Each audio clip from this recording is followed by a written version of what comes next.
mbokk yi su ngeen bëggee di jot mboolem vidéo yi am ci Ngabou Xam-Xam TV da ngeen di abonné bu leen fàttee la notification bi ngir ngeen di am mboolem vidéo yi am ci Ngabou Xam-Xam TV. del bés like bi te nga abonné yow mi abonné wut doo la wàññi dara ndax loolu mooy dooleel kër gi Ngabou Xam-Xam TV.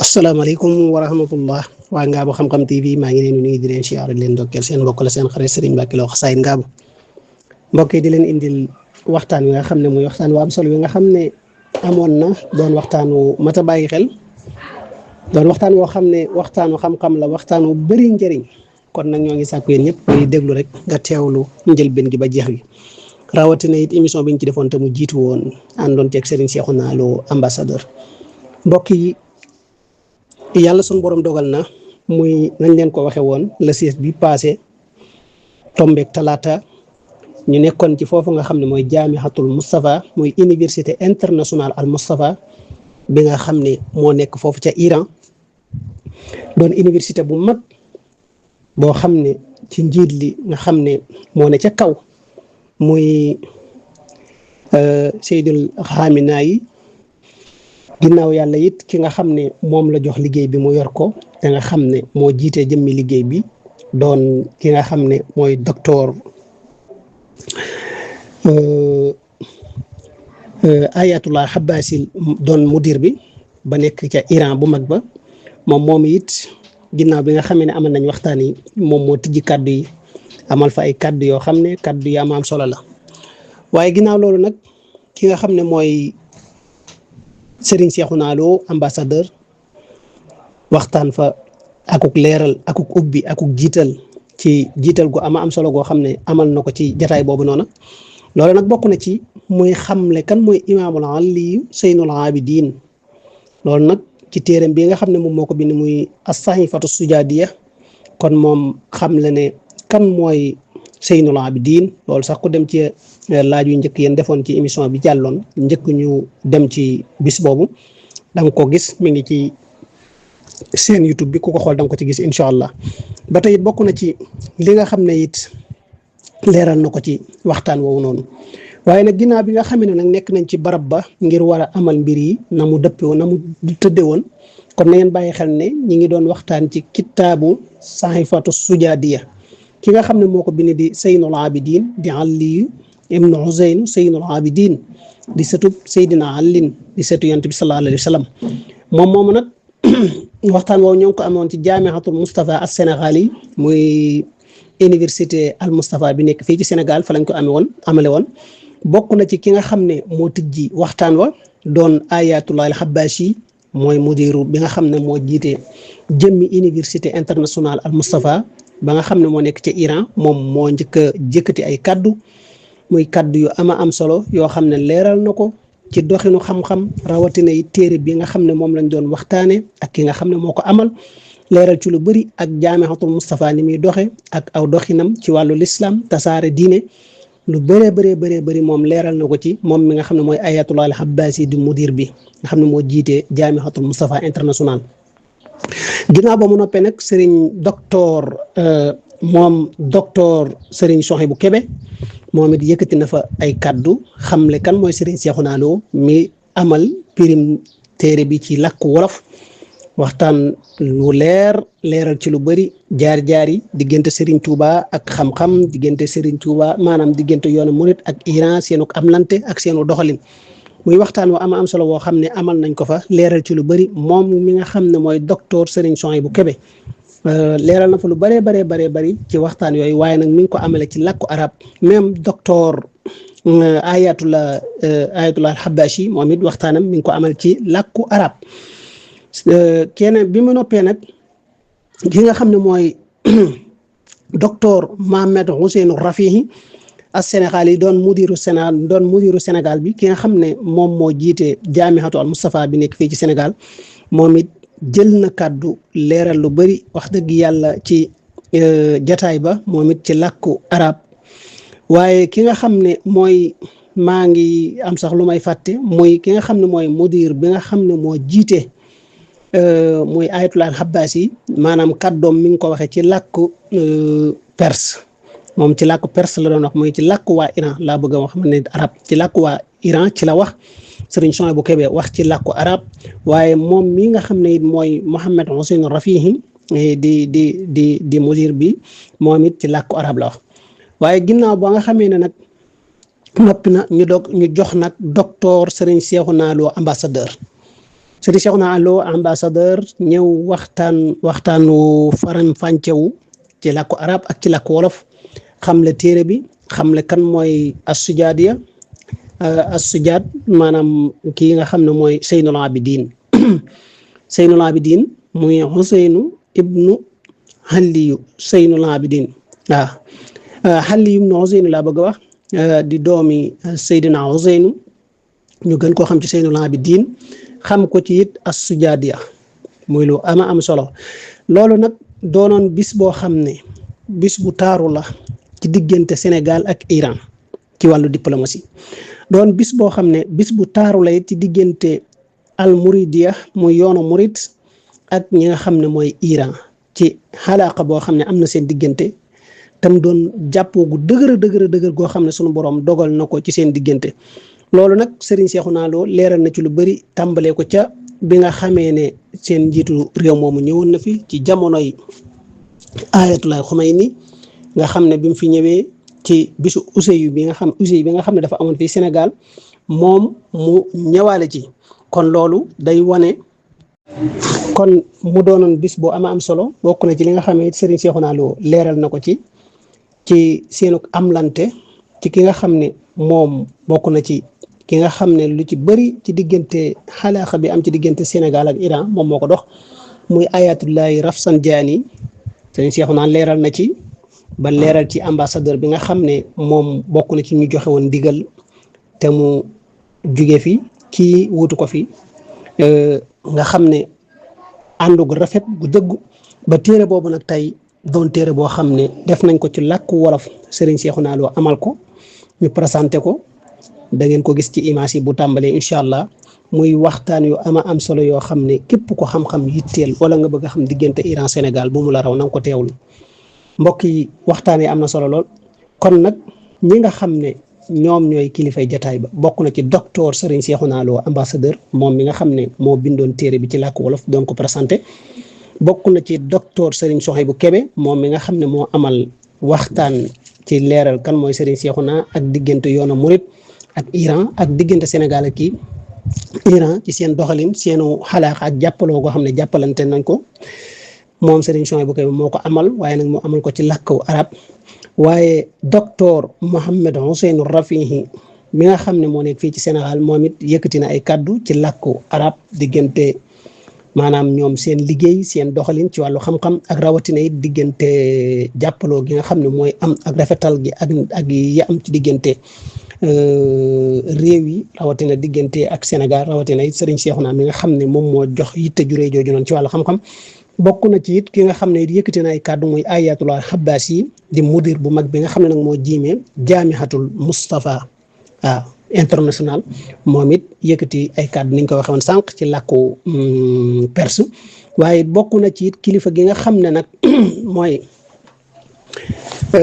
Ayatullahi Abdul Munin Hussein waaw Ayatullah Abdul Munin Hussein kon ñoom juróom ñi bokkoon nañ ci kilifa yi nga xam ne ñoo jëmmaloon jataay ba ak mboolem nag bokk yi muy imaam yi nga xam ne yëpp teewoon nañ fa nag moom bëri lool nga xam ne ñoom ñëpp xam-xam rek moo leen yitteeloon wax dëgg yàlla rawatina imaamu Masalikul Jinaan ak kilifa yu bëri teewoon nañ fekk jataay ba muy bis boo xam ne daal bisu xam-xam la waaye doonoon bis boo xam ne bis bu yéeme la ku fa teewoon rek yokkee nga ci xamewaan nga ci lu bëri ci wàllu xam-xam ci bépp fànn kon waxtaan mi ngi noonu mbokk yi ngeen teewlu ko moo am ci diggante ki nga xam ne mooy Ayatullah al-Habbasi ak Serigne Souhaïbou Kébé ak Serigne Cheikhouna Lo ak ki nga xam ne mooy Mohammadul Hussein Rafihi ñoom ñeent ñoo fa yëkkati kàddu kon mbokk yi mi ngi noonu ñu teewlu ko te it ñu partagé ko te it ngeen di like vidéo yi ndax muy gën a am doole ndax nit ñi di ko jëriñu ndax bañ nañ ba ne Ngabou Xam-Xam TV dañoo bëgg rek ñëpp di ci jëriñ waaw koo xam ne it bëgg nga ci leneen it boo duggee ci biir kër gi da nga ko fekk même vidéo yi it ku koy topp it boo demee ci Bichri Ngabou TV sunu rak Baye Cheikh Lo Bichri di ndaw lu bëgg lu baax ku fa dem it da nga ko fa mën a topp incha allah kon mbokk yi noonu la demee kon ñu àndandoo teewlu ko di leen siyaare bu baax nag ci at mu yees mi nga xam ne ci lañ dugg rawatina tey jii di aljumaha te waxtaan wi ñu amaloon ko talaata kon tey jii nag lañ ko fas yéene monté dugal ko mën na dugg tey jii ci àjjuma ji mën na dugg suba ci samedi ji ndaxte vidéo yi montage yeeg defar yeeg yooyu yombul daal yombul tey day jël temps kon loolu it ngeen bàyyi wàllu xel ñoo ngi jégalu ñëpp wasalaamaaleykum wa rahmatullahi taala wa barakaatu ñu teewlu ko. نثمن حضوركم الذي أضفى مناسبتنا بهجة ووقارا. الكلمات لا تكفي والعبارات لا تغني، شرفتمونا بحضوركم لا سيما أصحاب العلم والفضيلة. والآن ندعو الأخ والطالب من طلاب الحوزة سري داربة يقرأ على مسامعنا الدعاء السابع، فليتفضل بصلاة على محمد وآل محمد. لا نحيك منزجرا، أنت المدعو للمهمات وأنت المفزع في الملمات، لا يندفع منها إلا ما دفعت ولا ينكشف منها إلا ما كشف، وقد نزل بي يا رب ما قد تكأدني ثقله، ولم بي ما قد بحضني حمله، وبقدرتك أوردته علي وبسلطانك وجهته إلي، فلا مسدر لما أوراد ولا صارف لما وجه ولا فاتح لما أغلق ولا مغلق لما فتح ولا ميسر لما عسر ولا ناصر لمن خذل، وصل على محمد وآله وافتح لي يا ربي باب الفرج بقولك، واكسر عني سلطان الهم واكسر عني سلطان الهم بحولك، وأني حسن النظر فيما شكاك، وأذقني حلاوة الصنع فيما سألت، وهبني من لدنك رحمة وفرجا هنيئا، واجعل لي من عندك مخرجا وحيا، ولا تشغلني بالاحتمال عن تعاهد فروضك واستعمال سنتي. اللهم صل على محمد وآل محمد. سرين شعيب كبه لنستمع إلى كلماته وله إن شاء الله نشهد أو نأتي الميكروفون هناك. اللهم صل وسلم وبارك على سيدنا محمد الفاتح لما أغلق والخاتم لما سبق ناصر الحق بالحق والهادي إلى صراطك المستقيم وعلى آله حق قدره ومقداره العظيم. السادة العلماء، سيدي رئيس الجلسة، فضيلة الأساتذة والباحثين، الإخوة والأخوات الحضور الكرام، السلام عليكم ورحمة الله تعالى وبركاته. يسرفني ويسعدني أن أشارككم في هذه الجلسة العلمية المباركة المنعقدة في رحاب جامعة المصطفى بدكار للاحتفاء بعمل علمي جليل يتمثل في تقديم الترجمة الولوفية لكتاب الصحيفة السجادية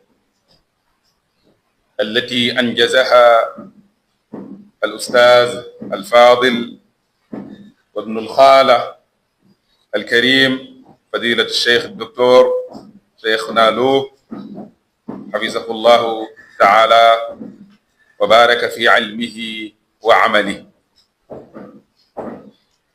إننا لا نحتفي اليوم بكتاب مترجم فحسب، وإنما نحتفي بميلاد جسر معرفي جديد يصل بين كنوز التراث الإسلامي العميق وبين أبناء هذه الأمة بلغتهم التي يفكرون بها ويعبرون من خلالها عن ذواتهم وثقافتهم. أيها الحضور الكريم، لقد أدرك العلماء والمصلحون عبر التاريخ أن اللغات ليست مجرد أدوات للتواصل، وإنما هي أوعية للمعرفة ومستودعات للثقافة ووسائل لبناء الوعي الحضاري. ومن هنا كانت الترجمة من أعظم الوسائل التي انتقلت بها العلوم والمعارف بين الأمم والحضارات. إن ترجمة المؤلفات الإسلامية إلى اللغات المحلية ليست عملا لغويا فحسب، بل هي مشروع حضاري ورسالة تربوية وثقافية تسهم في تقريب المعارف الإسلامية من عامة الناس وتمكينهم من فهمها واستيعابها والتفاعل معها بلغاتهم الأم، كما أنها تعزز مكانة اللغات الوطنية وتثبت قدرتها على استيعاب المفاهيم العلمية والروحية والفكرية الرفيعة. فالولوفية بما تمثله من عمق ثقافي وانتشار واسع في السنغال وغرب أفريقيا جديرة بأن تكون حاملة للمعرفة الإسلامية ومعبرة عن دقائقها ومعانيها، وكل جهد يبذل في إثرائها بالنصوص العلمية والروحية هو في الحقيقة استثمار في بناء الوعي الديني والثقافي للأجيال القادمة.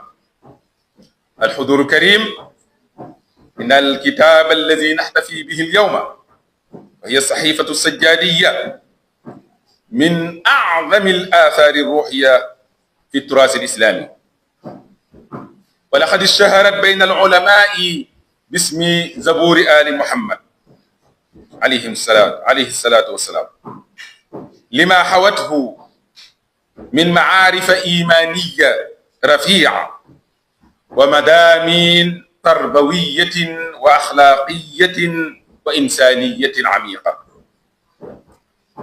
فالصحيفة ليست مجرد مجموعة من الأدعية والأذكار، بل هي مدرسة متكاملة في التوحيد والتزكية والأخلاق والمعرفة بالله تعالى كما ذكر المحاضر السابق،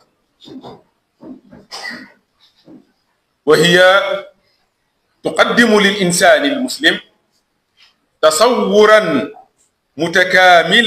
متكاملا لعلاقته بخالقه ونفسه ومجتمعه والعالم من حوله.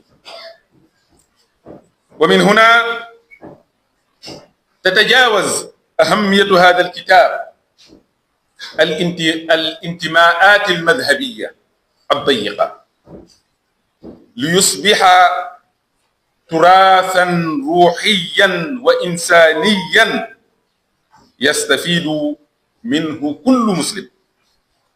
كل مسلم يبحث عن تعميق صلته بالله تعالى وتزكية نفسه والارتقاء بأخلاقه.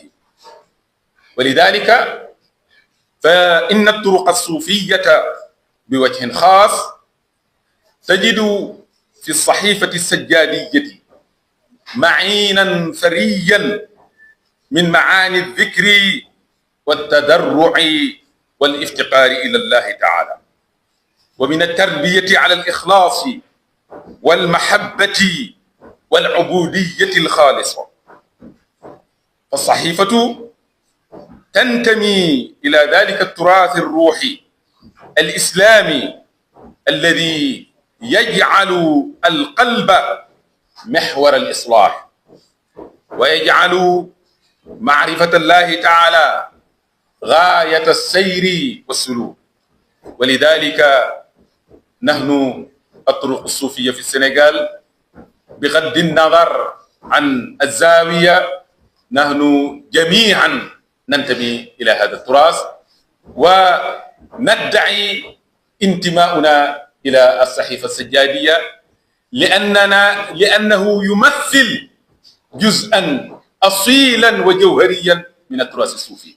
فلذلك يمكن أن نقول أن الصحيفة السجادية يعني وعاء جامع لجميع الطرق الصوفية، فهي تراث مشترك بين الشيعة والسنة خاصة الصوفية.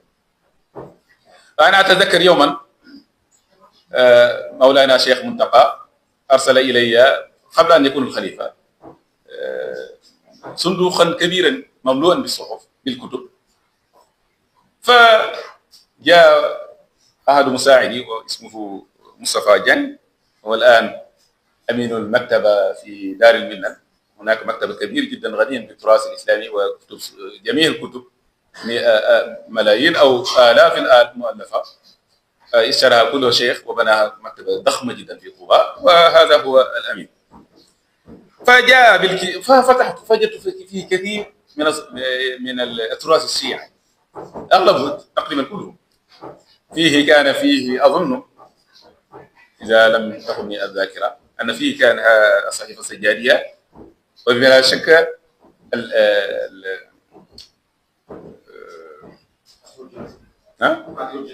لا الكتاب لشيخ سيدنا علي نهج البلاغة بأجزاء كبيرة جدا، أعداد وكأنه كان يريد مني أن أوزع على الناس لأنه تكرر الأعداد.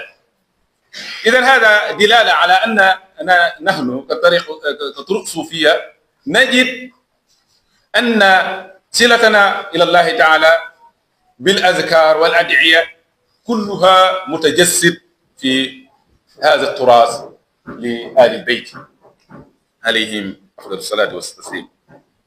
أيها السادة الأفاضل، إن المتأمل في الصحيفة السجادية يكتشف فلسفة عميقة للدعاء والذكر والمناجاة والتسبيح. فالدعاء فيها ليس مجرد طلب للحاجات، وإنما هي مدرسة للمعرفة بالله. تجد فيه الآداب، آداب الدعاء وآداب التوسل إلى الله تعالى. وكما نعرف نحن في الطريقة في الصوفية نقول التصوف كله أدب، الطرق إلى الله بعد الخلايا عن أنفاس الخلايا، ولكن يقال التصوف كله أدب، والأدب إلى الله والأدب مع الله تعالى عبر الدعاء والتوسل، هذا أهم ما يصل العبد بربه. إذن الصحيفة مدرسة متكاملة للعرفان ومعرفة الله تعالى. يبدأ الداعي بتمجيد الله تعالى والثناء عليه واستحضار كماله وجلاله قبل أن يلتفت إلى حاجاته الخاصة. إذن الله أولا الأولوية لله تعالى، التعرف إلى الله تعالى، الإقبال على الله تعالى قبل طلب الحاجات. وكأن الصحيفة تعلمنا أن أعظم ما في الدعاء ليس ما نطلبه من الله، بل ما نعرفه عن الله تعالى أثناء الدعاء. كما أن الذكر والتسبيح فيها ليس مجرد ألفاظ ترددها الألسنة، وإنما هما وسيلة لتحرير الإنسان من أوهام الأنانية والغفلة وإعادته إلى مركز العبودية لله تعالى.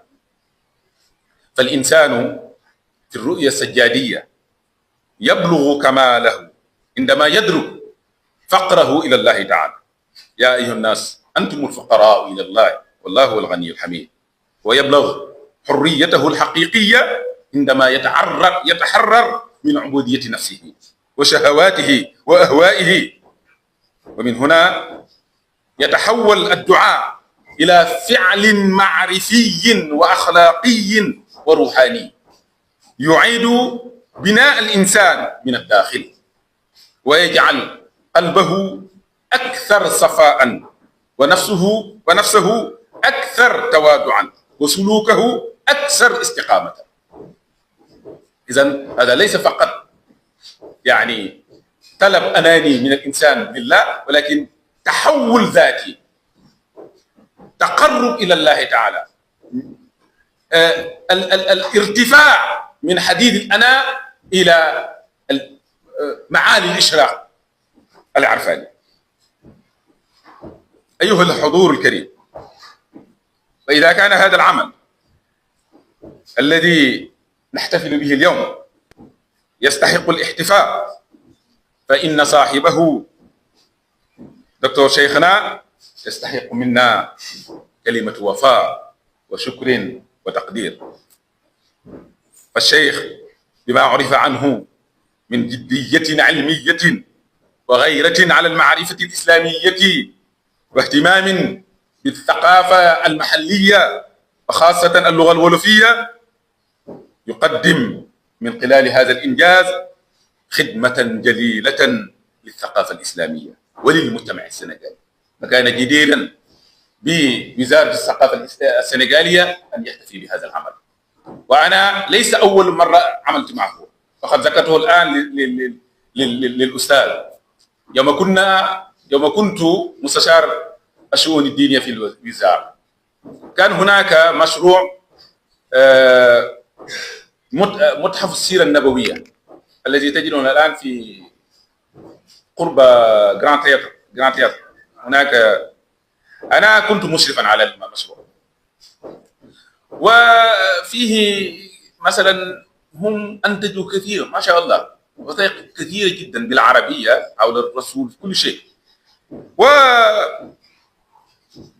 وأرادوا أن يكون في كل بلد بلغته، فاحتاج العمل إلى ترجمة مكثفة وعمل جبار جدا.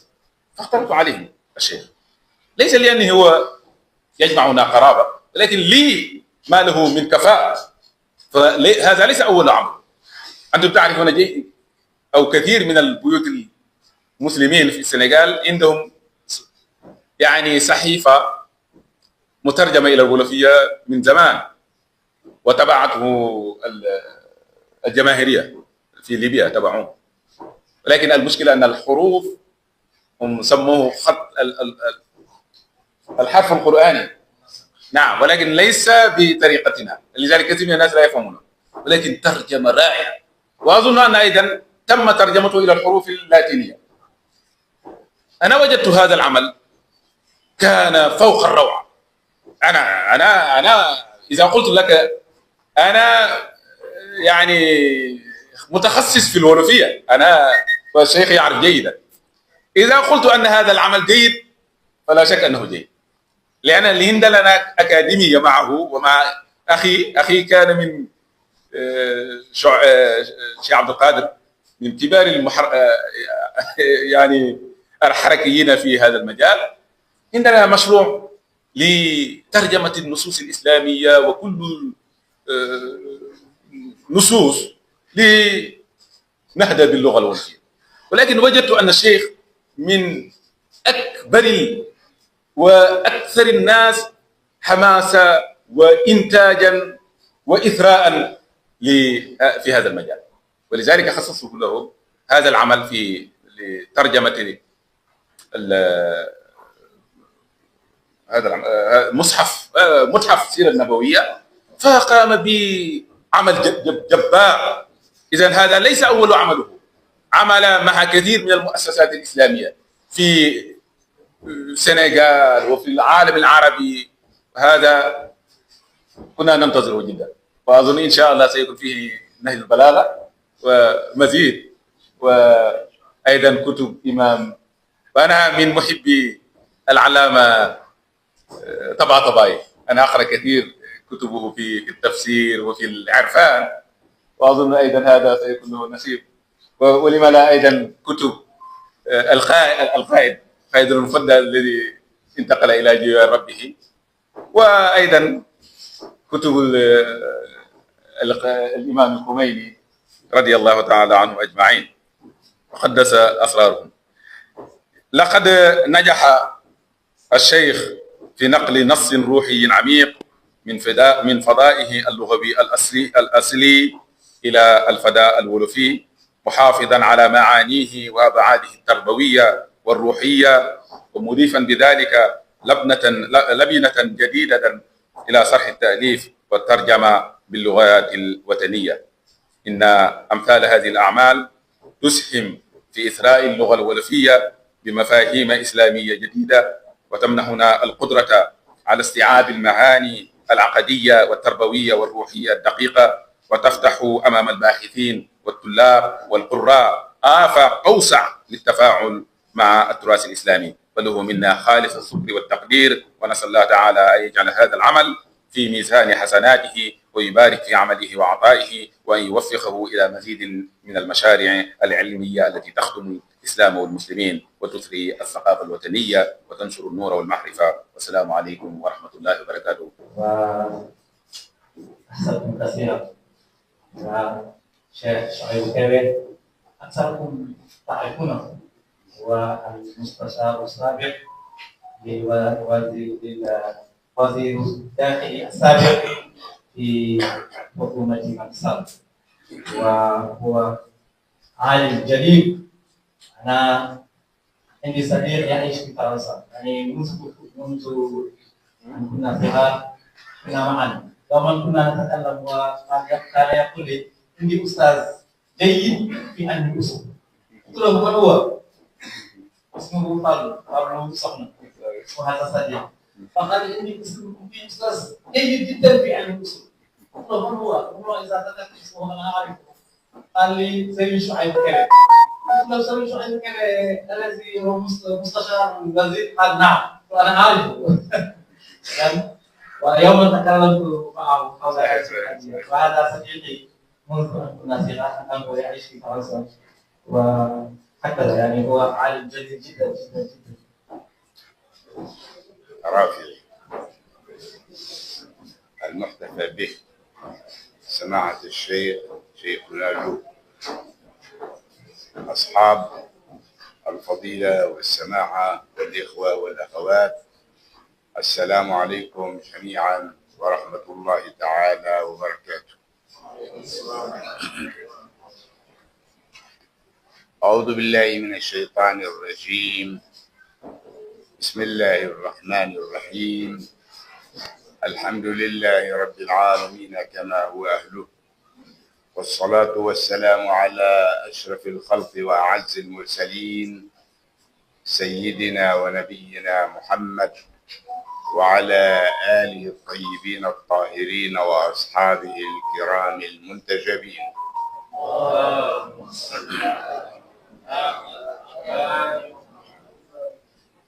أيها الأعزاء، بداية لابد لي من أن أعبر عن سروري وافتخاري بهذا العمل النبيل، هذا العمل الطيب، ترجمة أثر من أهم آثارنا عن أهل البيت صلوات الله عليهم. هذا المجهود الطيب الذي قام به جناب العالم شيخنا له، نسأل الله تعالى له التوفيق، وأن يكون هذا الأثر سببا لتعرف كثير من الناس إلى آثار أهل البيت سلام الله عليهم. أنا لن أطيل إن شاء الله الحديث، لكن أريد أن أركز على بعض النقاط. الإمام زين العابدين سلام الله عليه لما خرج من كربلاء، وهو الرجل الوحيد الذي بقي من تلك المعركة بسبب أنه كان مريضا، لما عاد إلى المدينة المنورة لا شك أنه نظر في وضع الأمة التي قتلت أبناء نبيها.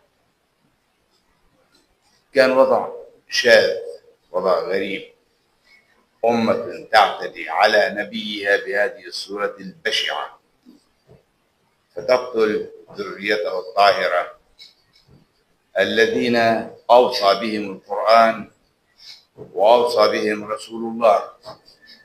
أما القرآن فقال: قل لا أسألكم عليه أجرا إلا المودة في القربى.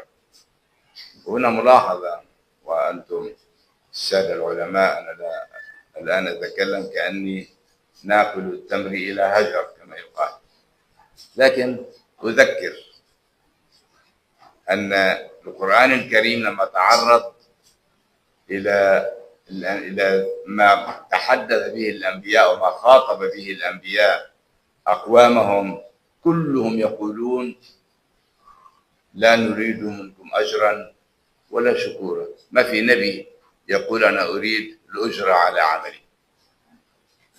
الله تعالى أمر نبيه أن يطلب الأجر، مش محمد طلب الأجر، هو أمره، قال: قل يا محمد لا أسألكم عليه أجرا، لكن ما كانت أجرة مادية، كانت أجرة المودة في قرب النبي. وأما وصية أو وصايا رسول الله التي كان يكررها في كل موقف، عندما كان يقول لهم: الله الله في أهل بيتي، أذكركم الله في أهل بيتي. دائما كان يكرر النبي هذا الكلام. ولو أردنا أن نستشهد بالآيات الكريمة والأحاديث الشريفة على فضائل أهل البيت لا ينتهي الحديث إلى سنوات. فقط أشرت إلى هذا أن الإمام سلام الله عليه خرج من معركة شرسة فظيعة بسبب أن الأمة الإسلامية قتلت أبناء نبيها. في كربلاء ملاحظة، لم يكن مع الجيش الذي قتل أهل البيت لم يكن معهم شخص واحد غير مسلم، بينما الحسين سلام الله عليه كان معه المسلم والنصراني، حتى لو كان نصرانيا لكنه يحمل في قلبه معاني الحرية والرفض للظلم، فهو يدافع عن العدل، يدافع عن الحق. لما واجه الإمام هذه المشكلة، أراد أن يقوم بثورة، المفروض أن يعمل ثورة، كل ظلم يحتاج إلى ثورة لإزالة الظلم، لكن الثورة ما كانت ثورة عسكرية كما قام أبوه وكما فعل جده وكما فعل أبناؤه. ابنه زيد ابن علي بن الحسين أيضا قام بثورة عسكرية واستشهد، وكثير من أبناء أهل البيت استشهدوا في هذا السبب. هو قام بثورة مخالفة، ثورة عبر الدعاء لتقويم قلوب الناس، لتقويم سلوك الناس، لتقويم عواطف الناس، لتقويم العقول عند الناس وإرجاعهم إلى سواء الصراط. الذي يفكر بأن يقتل أهل البيت لا شك أنه شخص غير سوي، مش شخص مستقيم أبدا، يحتاج إلى تربية لنعيده إلى السواء. فقط أذكر لكم شاهد على هذا. دخل شخص على الحجاج، الحجاج معروف ذلك الإنسان الخبيث والمجرم، بل هو رمز للجريمة.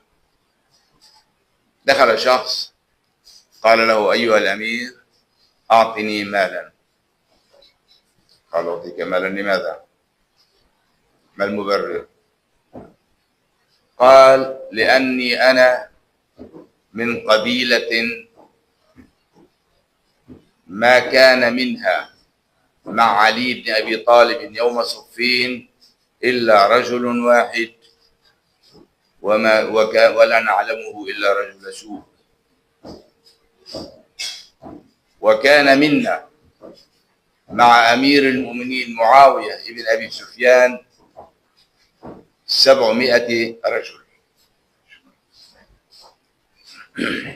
صلوا على محمد وعلى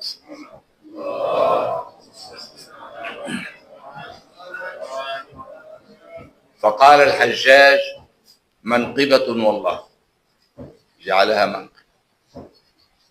قال الرجل: وما شتمت عليا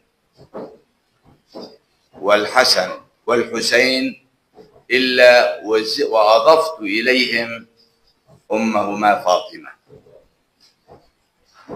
فقال الحجاج: منقبة والله، إلى آخر القصة. بسم الله بصرفها. هذا ما يهمني منها، أن الأمة التي تجعل أميرها أمير العراق يجعل شتم أهل البيت، أهل بيت النبي، منقبة، هذه أمة عيسى، أمة منحلة، أمة تحتاج إلى تربية من جديد.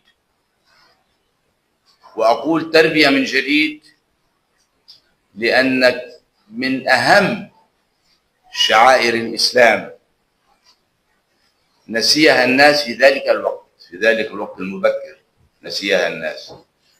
يقول أحد الصحابة، وعلى ما في ذهني أن اسمه الحسين، يقول: كنت وزميل لي في البصرة أيام حرب الجمل، وبعد انتهاء الحرب دخلنا المسجد لنصلي، وصلى بنا إماما أمير المؤمنين علي بن أبي طالب عليه السلام.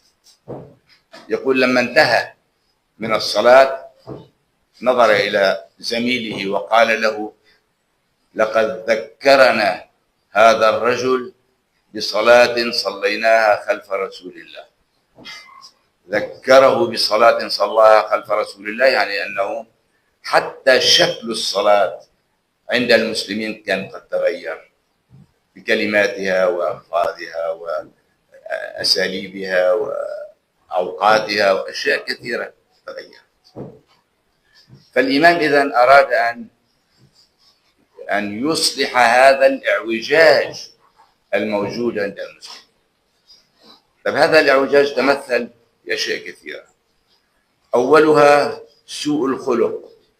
الآن الأخ الكريم لما كان يتكلم قبلي أشار إلى أن الصحيفة السجادية صحيفة مليئة بالأخلاق.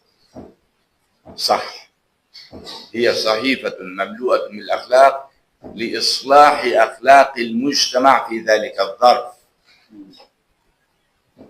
كذلك البعد أو الانحراف في التشريع، في السلوك، في العقيدة. آلاف من المحدثين من وعاظ السلاطين الذين أخذوا الأموال الطائلة لوضع أكاذيب، أحاديث مكذوبة على لسان النبي صلى الله عليه وآله وسلم لتشويه صورة الإسلام وصورة النبي، بل ولتشويه صورة الخالق عز وجل. وضعت هذه الأحاديث لطمس معالم الإسلام ولبيان شخصيات لا قيمة لها لا في التاريخ ولا في غير التاريخ. من جملة ما كان يقول الإمام في الصحيفة السجادية، إن شاء الله لا أنسى ما كان يقول لما كان الناس يسمعونه ليقارنوا بينه وبين السلاطين في ذلك اليوم، يقول: ولا ترفعني في الناس درجة إلا حططتني عند نفسي مثلها، ولا تحدث لي عزا ظاهرا إلا أحدثت لي ذلة باطنة عند نفسي بقدرها. طيب، الإمام زين العابدين أبوه الحسين سيد الشهداء، عمه الحسن وأبوه سيدا شباب أهل الجنة، جده أمير المؤمنين علي بن أبي طالب، جدته فاطمة الزهراء سيدة نساء العالم في الدنيا والآخرة، جده رسول الله صلى الله عليه وآله وسلم هو سيد الخلق. هذا النسب الكريم، أي إنسان مكان الإمام زين العابدين يفتخر بهذا النسب، وإذا مدح سوف يشعر بالعزة والكرامة، بينما الإمام يقول: أشعرني يا رب بالذلة، كلما رفعتني درجة ولا ترفعني في الناس درجة إلا وضعتني أو حططتني عند نفسي مثلها، حتى لا يشعر بالاستكبار والعظمة، يبقى دائما متواضعا. هذا الكلام كان يقوله الإمام أحيانا غالبا في المدينة المنورة في المسجد النبوي الشريف، وكان إذا ذهب إلى العمرة والحج يقول هذا الكلام في الكعبة الشريفة. طبعا حوله الناس يسمعونه لما يقولون: هذا علي بن الحسين، هذا علي بن الحسين الذي انفرجت له الناس احتراما وتقديرا في وقت لم يستطع هشام بن عبد الملك أن يطوف حول الكعبة من شدة الازدحام، وذاك ولي عهد الدولة، وهذا مواطن عادي في نظر الناس. هذا الإمام العظيم لما كان يقول هذه الكلمات في تلك المجالس كان الهدف منها أن يتعلم الناس مضمون هذا الكلام ليعيشوا، ليحققوا في عيشهم هذه المعاني العالية، ليفهموا معنى التواضع، وأن السلطة ليست سببا لاستكبار الناس، وإنما هي سبب لخدمات الناس، سبب لخدمة الناس وللحفاظ على البلد وعلى الناس وعلى الوطن. الإمام زين العابدين لما كان يدعو لأبيه وأمه، لأبويه، في دعاء خاص لأبويه. طيب، الحسين وأم زين العابدين السيدة شهزنان بنت يزدجرد آخر ملوك الفرس، والتي سماها أمير المؤمنين فاطمة يوم تزوجها الإمام الحسين، وكانت امرأة صالحة. فهذه المرة والحسين مش بحاجة للدعاء، لكن مع ذلك الإمام زين العابدين يعلم كل إنسان رجل أو امرأة كيف يتعامل مع أبويه في حياتهما أو بعد موتهما فيدعو لهما. هي عملية تثقيف للناس، عملية تعليم للناس كيف يعيشون، كيف يتكلمون. أنا سأختصر كثيرا وأقول بكل أسف من ذلك التاريخ لم يستطع المسلمون أن يجسدوا معاني هذه الأدعية كما ينبغي، وإنما الدعاء الآن في العالم الإسلامي كله يراد به رنة الصوت والكلام المعسول، والناس يقولون هذه الأدعية أو يدعون بهذه الأدعية خلف من يقرأ عبارة عن تمتمة بكلام وقد لا يعرفون معنى ما يتمتمون. الإمام زين العابدين لا يهدف لهذا، ليس الدعاء تمتمة ولا الدعاء مجرد كلام. الدعاء هو اللهم صل على الدعاء توجه نحو الباري عز وجل، توجه لا يشعرنا بعظمة ولا كبرياء ولا استكبار على الناس، وإنما يشعرنا بتذلل أمام الخالق عز وجل. شيء لطيف بكتب الأدعية، كل كتاب الأدعية يقولون ثم ادعوا بهذا الدعاء. ما رأيت كتاب دعاء يقول ثم قل هذا الدعاء، يقول ادعوا بهذا الدعاء.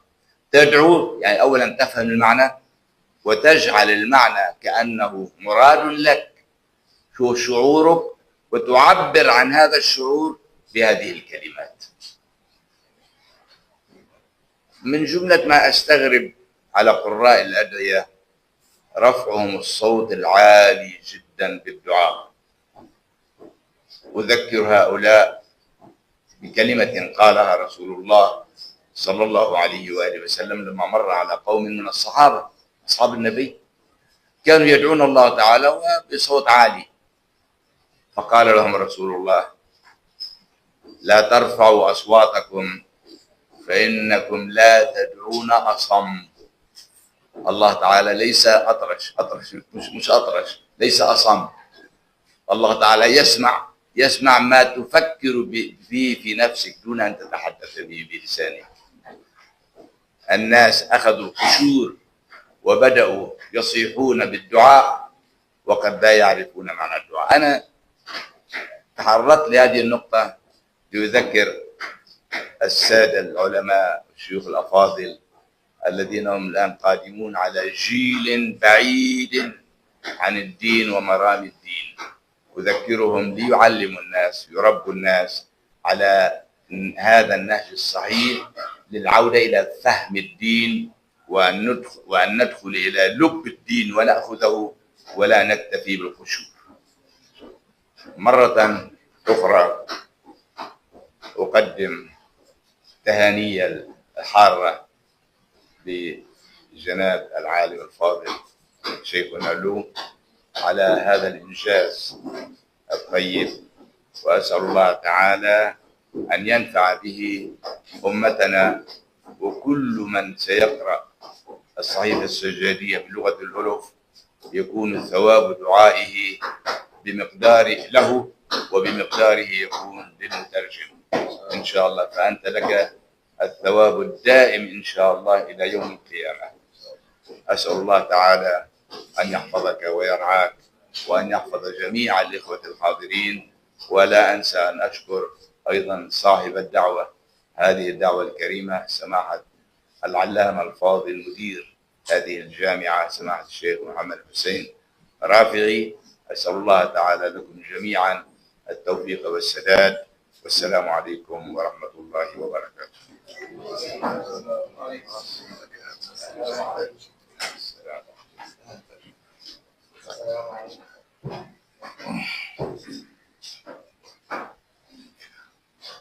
أعوذ بالله من الشيطان الرجيم.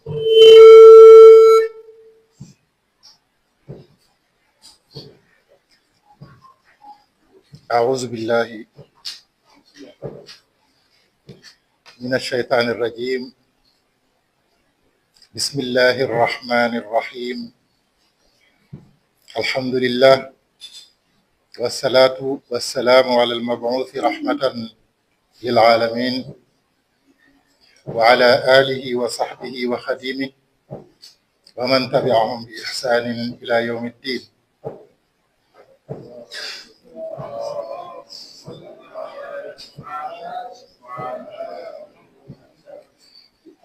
السلام عليكم ورحمة الله وبركاته.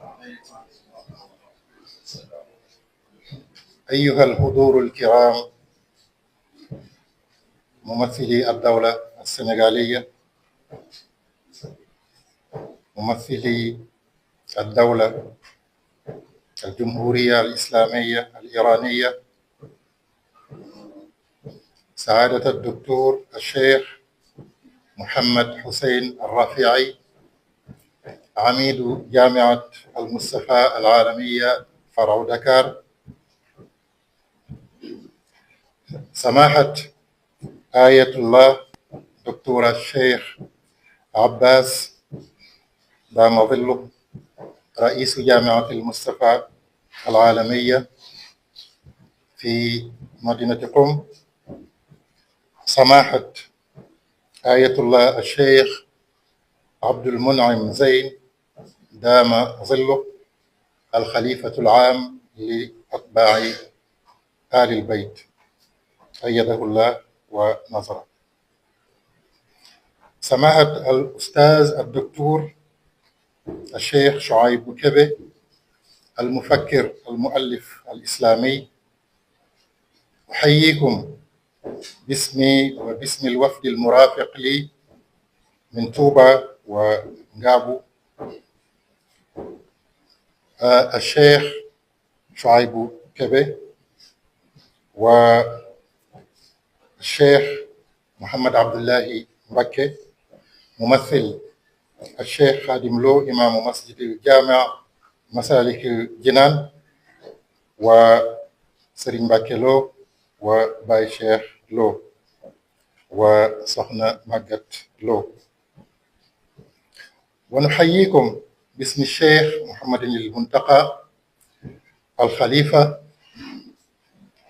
العام للطريقة المريدية. العلاقة بين الشعبين الإيراني والسنغالي عامة، وبين المريدين خاصة، علاقة عريقة صادقة وخالصة. مثلا الشيخ صالح مبكي الخليفة الخامس استقبل الرئيس آية الله علي أكبر هاشمي رفسنجاني الرئيس آنذاك رحمهم الله، مارا بالمراكز أو بالمركز الثقافي الإيراني مع الدكتور عصمتي والسيد عباسي وبيرنيان الدكتور والسيد حسين أسدي. في هذه الفترة وفقني الله بفضله ومنه ترجمة الحكم في نهج البلاغة وكتاب الحقوق للإمام السجاد، حتى وصلنا حاليا إلى محطة ترجمة كتاب الصحيفة السجادية الكاملة. واتصل بي الأستاذ أسدي عميد جامعة المصطفى العالمية فرع دكار آنذاك من خلال الأستاذ موسى جاي، وعرضت العمل للشيخ محمد المنتقى فاستحسنه وأعطاني الأمر في إنجازه بإذن الله. ولما فرغ العمل فرح به فرحا كبيرا. وندخل في قلب الموضوع بقول الله سبحانه وتعالى: قل ما يعبأ بكم ربي لولا دعاؤكم فقد كذبتم فسوف يكون لزاما. سورة الفرقان الآية 77. الدعاء هو العبادة، حقيقة عظيمة أقرها النبي صلى الله عليه وسلم في الحديث الذي رواه النعمان بن بشير وصدقه القرآن الكريم عندما سمى الإعراض عن الدعاء استكبارا وتوعد فاعله بالنار. إليك أبرز جوانب وفضائل هذه العبادة القلبية. وكما نعرف جميعا بتقارب أسلوب ومنهج الدعاء في الإصلاح بين الشيخ أحمد بامبا والإمام السجاد رضي الله عنهما، الدعاء والتوسل إلى الله بالمصطفى صلى الله عليه وسلم.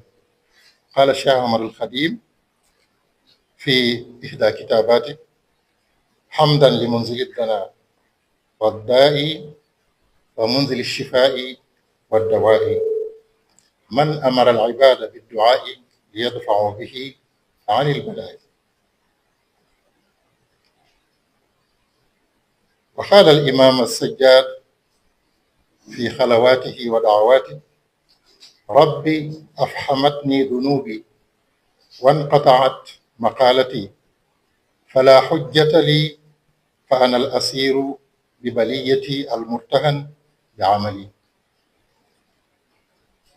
الصحبة: أتيت بأعمال قباح كثيرة، وما في الورى عبد جنى كجنايتي. إمام سجاد. الشيخ أحمد بامبا: شكوت أموري وذنبي العظيم لرب القدير الغفور الرحيم. اللهم صل على محمد وعلى آله وهب لي معالي الأخلاق، واعصمني من الفخر وأجر للناس على يدي وأجر للناس على يدي الخير ولا تمحقه بالمن، وهب لي عيشا في دعة وسؤددا في رفعة. الإمام السجاد. وفي ناحية قال الشيخ أحمد بامبا: وهب لنا مكارم الأخلاق مع التحابب بلا شقاق، وأغرنا يا ربنا بالخدمة للمسلمين أبدا والرحمة، واجعل لهم فينا هدى وخيرا وكفهم منا أذى وضيرا، وأغرنا بحبهم لوجهك وأغرهم بحبنا فنسلك، واجعل لنا هنا ومنا الله دابتة تفضلا فنهزا. وفي مكارم الأخلاق كانت حركة وأسلوبا رائع في الإصلاح. واجعل صغيرنا كيف يكون وكيف يمكن لنا أن نحصل على الأخلاق الكريمة، وما المسلك الذي نسلكه للوصول لغايتنا. واجعل صغيرنا يوقر الكبير، واجعل كبيرنا يعين للصغير، واجعل قلوبنا على التوادد بلا تنازع ولا تحاسر ولا تخاصم ولا تدابر ولا تباغض ولا تنافر، حتى نصير مسلمين خاشعين ومؤمنين مخلصين صالحين. الشيخ أحمد بامبا. من هو الإمام السجاد عليه السلام؟ فإن شيخنا الشيخ عبد المنعم زين قد جاء بسيرته، فإذا للإيجاز نكتفي بذلك لعدم التكرار.